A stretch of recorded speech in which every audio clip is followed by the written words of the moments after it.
성전을 비방하여 모든 사람을 가르치는 자인데 헬라인을 데리고 또 헬라인을 데리고 성전에 들어가서 이 거룩한 곳을 더럽혔다 이렇게 소리쳤던 거죠.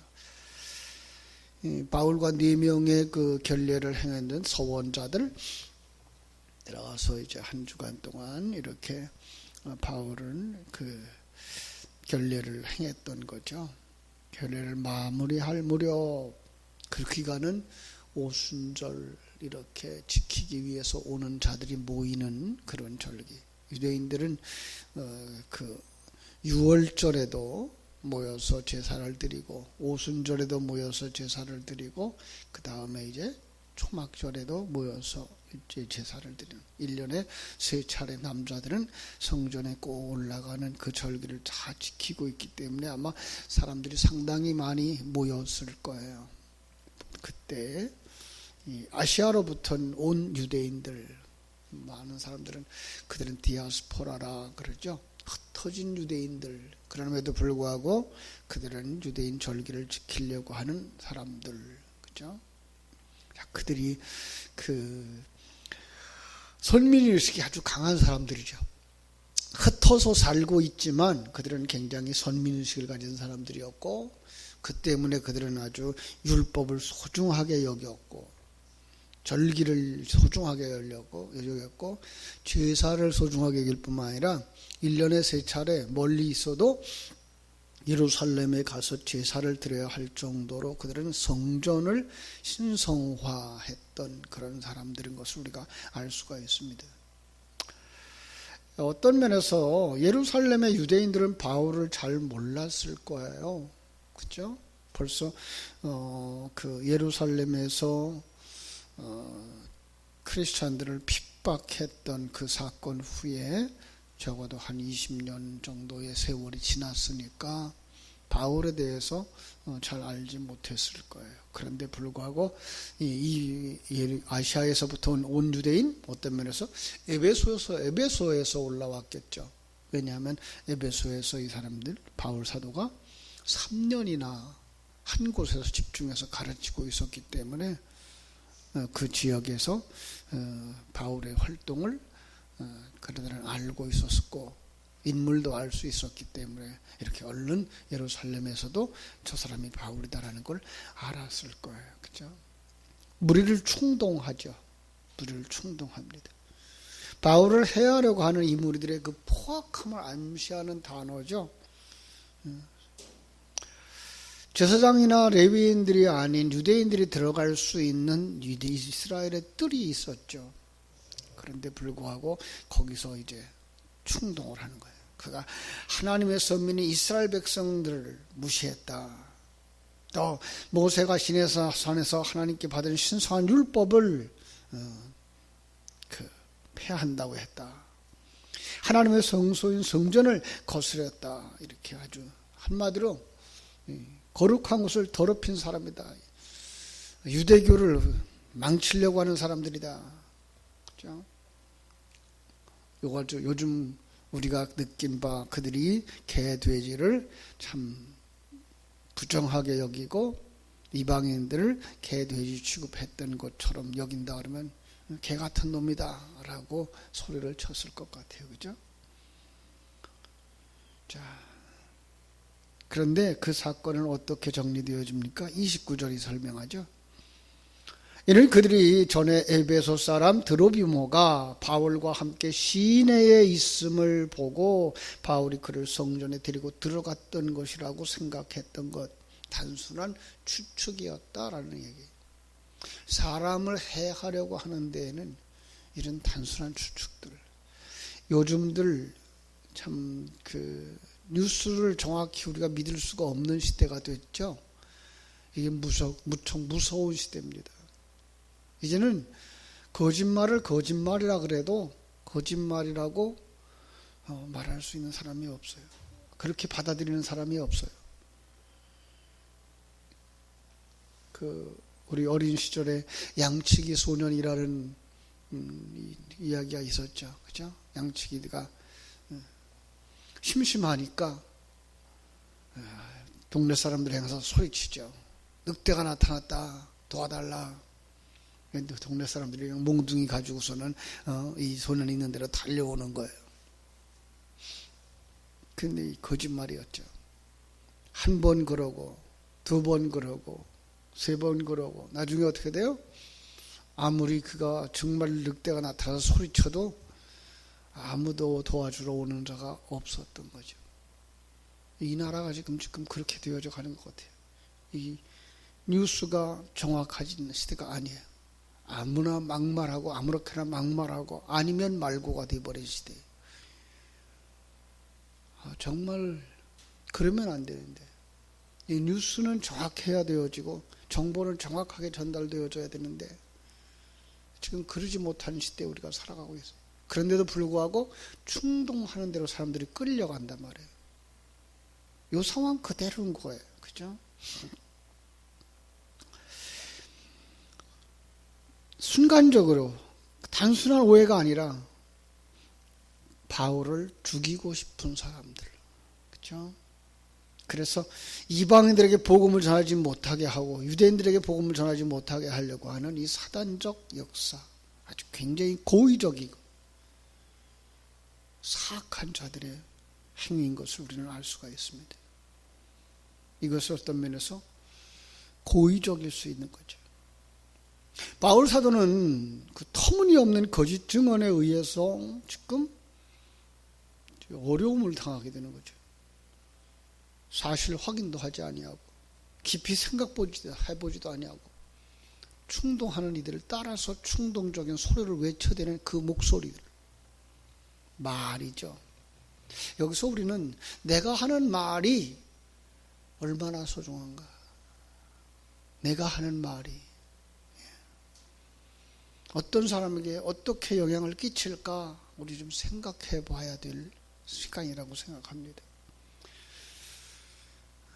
대표적인 성경 구절을 한 곳 알려드릴게요. 마태복음 12장 36절 37절이에요. 마태복음 12장 36절 37절에 보면 내가 너에게 이르노니 사람이 무슨 무익한 말을 하든지 심판날에 이에 대하여 신문을 받으리니 네 말로 의롭다 함을 받고 네 말로 정죄함을 받으리라. 말로 심판을 받으리라. 여기 말이라고 단 하나의 단어로 쓰여져 있습니다만은 그 속에는 뭐예요? 깊은 사상, 진리죠. 생명 가진 언어가 있는가? 생명 가진 진리가 있는가? 그 사람은 뭐예요? 말에서 생명이 나오게 되어져 있고, 그가 생명을 가진 진리가 없으면 말에서 진리가 나올 수가 없다는 거죠. 그래서 마태복음 12장 3절은 뭐라고 말해요? 열매로 나무를 안다. 말로 그 사람의 생명을 안다. 그래서 뭐예요? 그 말은 곧 그 사람의 생명이 어떤 생명인가를 가지고 있는 것인가를 볼 수가 있는 것이고, 그로 말미암아 마지막에는 뭐예요? 심판을 받게 된다. 그가 생명을 가진 자인가, 생명을 가지지 아니한 자인가. 우리는 정말 예수 생명을 가진 언어를 가지고 말할 수 있는 사람들이 되어져야 할 줄로 믿습니다. 30절 온 성이 소동해서 백성이 달려와 모여서 바울을 잡아서 성전 밖으로 끌고 나가. 그죠? 그러자 문들이 닫혔다. 온 성이 소동했다. 얼마나 그 소요가 컸었는가. 그 유대인들이 흥분하기 시작한 거죠. 우리를 충동시키는 사람들은 일단 성공한 거죠. 그죠? 지금 상황이 무엇이 진리고 무엇이 거짓인지, 무엇이 참말이고 무엇이 거짓말인지 분별할 수 없는 상황이 되어버린 거예요. 그죠? 그래서 바울에게 자기 변호의 시간을 허용하지도 않고 그를 성전 밖으로 끌어냈다. 성전 밖으로 끌어낸 이유가 참 유대인적이죠. 기독교적은 아니에요. 첫째로 분노한 군중들에 의해서 성전에서 밀려 들어와 바울을 살해하려고 하는 것이 염려되어져서 문을 닫았다라는 의미도 있고요. 성전에서 살인사건이 일어나면은 그 성전이 더럽혀지니까 율법을 준수해야 되겠다. 하나님의 뜻대로 살아가고자 하는 그 자부하면서 살아가는 그들이 성전에서는 그런 일이 일어나면 안 된다 생각해서 끌어낸 것이고요. 바울이 또 유대인들이 생각하는 것처럼 제단 뿔을 잡아서 생명을 보존할까봐, 그죠? 열왕기상 1장에 가보면은 우리 다윗의 아들들 가운데에서 아도니아가 자기가 왕 되겠다고 했던 것, 그것을 이제 솔로몬이 왕 되자 어떤 상황이 벌어져요? 그가 성전 뿔을 잡았던 사건을 우리가 열왕기상 1장에서 볼 수 있는데, 바로 그런 사건이 벌어질까 봐. 그죠? 그러니까 아주 순전한 것은 그들의 그 폭동은 뭐예요? 바울을 죽여버리겠다라는 이런 결단이 있었던 거죠. 심리적으로 굉장히 포악해져 있는 그런 사람들의 모습. 그래서 최소한의 형식적인 재판 절차도 없이 바울을 죽이려고 했던, 종교적 자존심 손상에 대한 반발, 군중 심리적 흥분, 이 상태를 보여주는 거죠. 그래서 31절 이렇게 단호하게 말하고 있죠. 그들이 그를 죽이려 할 때에, 그죠? 죽이려 했다라고 말하고 있죠. 온 예루살렘이 소란하다는 소문이 군대의 천부장에게 들렸다. 어떻게 천부장이 로마 군대죠. 로마 군대의 그 대장이 이 소요가 일어난 걸 어떻게 금방 알 수 있었을까? 지금 오순절이기 때문에 폭동이 일어날까봐 긴장하고 있었던 상황이었을 것이기 때문에 더 쉽게 그게 가능했겠죠. 어떤 면에서는 하나님의 간섭이다, 이렇게 볼 수 있고요. 왜요? 바울을 지키고 보호하시려고 하시는, 왜요? 바울을 통해서 해야 할 일이 아직 남아있기 때문에. 그래서 천부장이 군사를 데리고서 도착하자 바울을 치려고 했던, 그죠? 쳐 죽이려고 했던 그 행위가 정지됐죠. 32절입니다. 그가 급히 군인들과 백부장들을 거느리고 달려 내려가니 그들이 천부장과 군인들을 보고 바울 치기를 그치는지라. 천부장이 바울을 결박하라고 명령을 하죠. 그죠? 왜요? 그로 말미암아 보호하려고 하는 것. 자초지종을 판단하고 정확한 법에 의해서 처리하려고 하는 이런 행위였죠. 그런데 어떻게 해요? 두 쇠사슬로 묶으라. 그죠?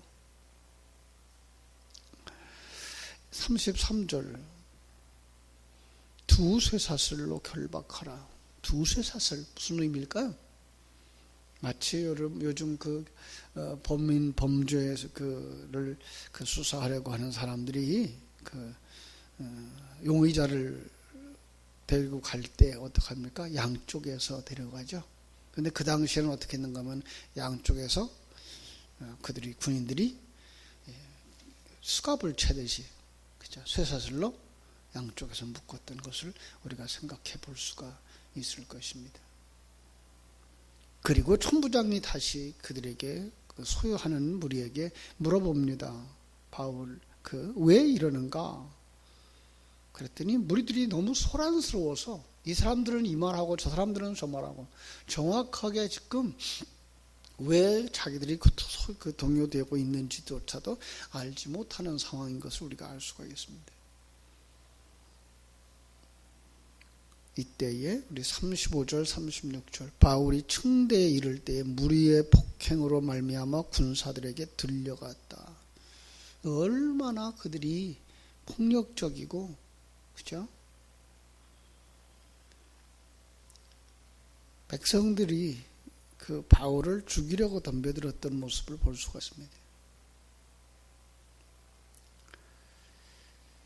공동번역은 그래서 그들이 없이 하고자 외치며 따라가미로라 라는 부분을 뭐라고 번역해 놨는가 하면 그놈을 죽여라 라고 외치며 따라갔다, 이렇게 번역을 해 놨더라고요.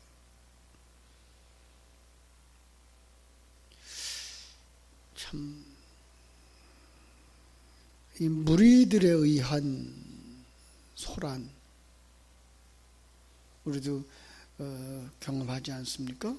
태극기 부대, 그죠?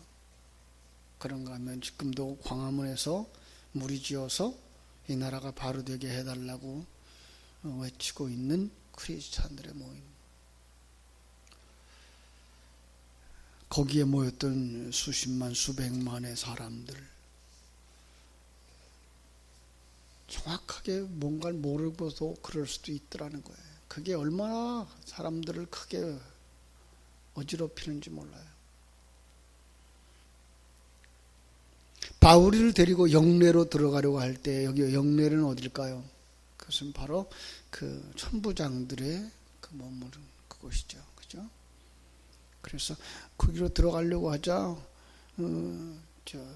바울이 천부장에게 부탁을 하죠. 참, 내가 당신에게 말할 수 있느냐? 지금 저 무리들이 정확하게 이유를 이야기하지 않고 있는 그 순간에 무슨 뜻인가를 이 바울이 말하고 싶었다 이거죠. 그래서 바울이 말할 수 있느냐라고 하니까 네가 헬라 말을 아느냐? 아주 쉬운 말로 이 천부장도 바울을 이방인으로 여겼을 수도 있다라는 거죠. 성전에 들어갔던 이방인. 그래서 소요가 일어났는가 보다라는 생각을 가졌던 거죠. 그러면서 네가 4,000명을 거느리고 소요를 일으켰던 애굽인이야? 이렇게 얘기를 하죠. 바울이 아니다. 나는 유대인이라. 그리고 나는 저 시골뛰기도 아니고 길리기아 다소시의 사람이다. 그러니까 백성들에게 말할 수 있도록 해달라.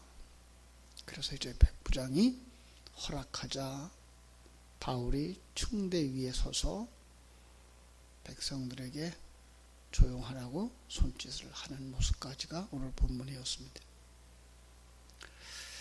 유대인들이 생각하고 있는 선민의식, 유대인들이 생각하고 있는 율법, 그리고 성전 다 그러심에도 불구하고 그들은 그냥 신성화하고 있는 모습들. 오늘 우리들에게도 이런 모습들은 없나요? 우리들에게도 우리가 가져왔던 신앙의 어떤 전통들, 그것이 훼손되면 큰일 나는 줄 아는. 그래서 그릇에 얽매여 있기 때문에 그릇에 담겨진 진리가 전달되어지지 않고 그 형태와, 그죠? 그릇만 전달되어지고 있는 것은 아닌가라는 생각을 우리가 해봐야 됩니다. 그렇습니다. 오늘 우리의 참된 신앙은 과거의 형태를 그대로 전수하는 데 있는 것이 아니고요. 정말 그 속에 담겨진 진리가 오늘 우리가 살아가고 있는 이 삶의 현장 속에서 어떻게 하나님의 생명이 전달되어져야 되며, 그리고 어떻게 하나님이 자기 백성들을 거룩하게 하고 있는가를 볼 수 있어야 되어지고, 목표를 볼 수 있어야 되죠. 우리를 하나님의 나라에 들어가는 자로 만드시고 계신 하나님의 일하심을 볼 수 있어야 되고, 역사 속에서 그 사건들은 어떻게 흘러내려져 왔는가를 볼 수 있어야 되죠. 우리가 대표적인 예를 하나 든다 그러면 이제 할례라고 하는 부분이죠. 구약시대에는 그 당시 그 백성들에게 있었던 어떤 정결한 의식을 가지고 있었던 할례를 그대로 교회가 가지고 들어오거든요. 유대인들이 가지고 들어오거든요. 바울이 그걸 가지고 들어와요. 하나님이 그걸 가지고 들어와요. 그런데 거기에 뭘 들은 거예요? 구별된 성별, 그죠? 정결한 자들, 거룩한 자들, 사람으로 나지 아니한 자들, 하나님의 뜻으로 난 자들이라는 의미가 거기에 턱 들어가 있는 거예요.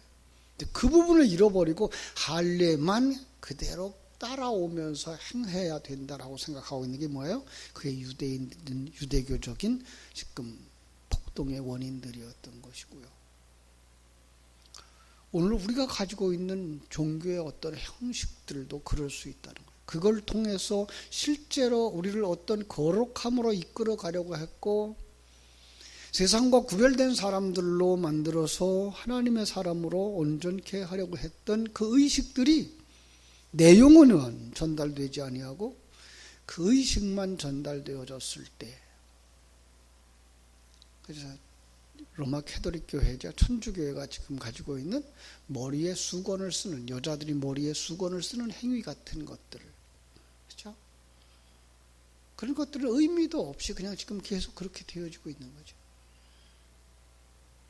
또 우리가 주기도문으로 예배를 마치는 행위도 마찬가지예요. 그 깊은 진리를 깨달아 알지 못하고, 정말 우리의 신앙은 오늘 설교한 내용은, 오늘 예배한 내용은 바로 이 내용입니다 라고 다시 한번 정리해 주었던 그 결론적인 행위가 이제는 아예 예배를 마치면 주기도문으로 해야 되고, 주기도문 안 하면 예배 마친 것 같지 않은 느낌을 가지게 가는 것, 이것도 우리들이 가지고 있는 하나의 형식에 빠진. 그래서 그냥 제가 중국에 있을 때 어떤 집단들은 주기도문을 10만 번 외우면 소원이 성취된다라고 얘기를 해가지고, 그저 그걸 콩 갖다 놓고서는 이쪽으로 옮겨가면서 한 번 외우고 저쪽으로 가면서 한 번 외우고, 그런 오류를 범하기도 하는 거죠. 사랑하는 여러분, 전통 중요합니다. 형식 중요합니다. 왜냐하면 거기에 진리를 담아서 전달해 오셨기 때문에요. 그렇다고 해서 그 진리를 잃어버리고 그 형식만 주장하는 건, 그것은 바람직한 것은 아니라는 사실입니다. 다시 한번 우리가 유대인들처럼 되어지지 않는가를 살펴보고, 우리가 하는 말이 얼마나 영향력을 끼치는가를 깊이 묵상하면서, 나는 진리 가운데 서기를 위해서 정말 사도신경을 깊이 묵상을 하고 주기도문을 깊이 묵상을 하면서 그 속에 담아주신 하나님이 지금 나와 우리와 이 상황 속에 함께 하셔서 우리를 천국 백성으로 만들어가고 계시다는 사실을 깊이 묵상하며, 그 속에서 나는 어떻게 살아야 되는가, 이 새벽에 기도하시면서 은혜 받고 그렇게 살아갈 수 있는 여러분 되시기를 예수님의 이름으로 축원합니다. 기도하겠습니다. 하늘에 계신 우리 아버지여, 이름이 거룩히 여김을 받으시오며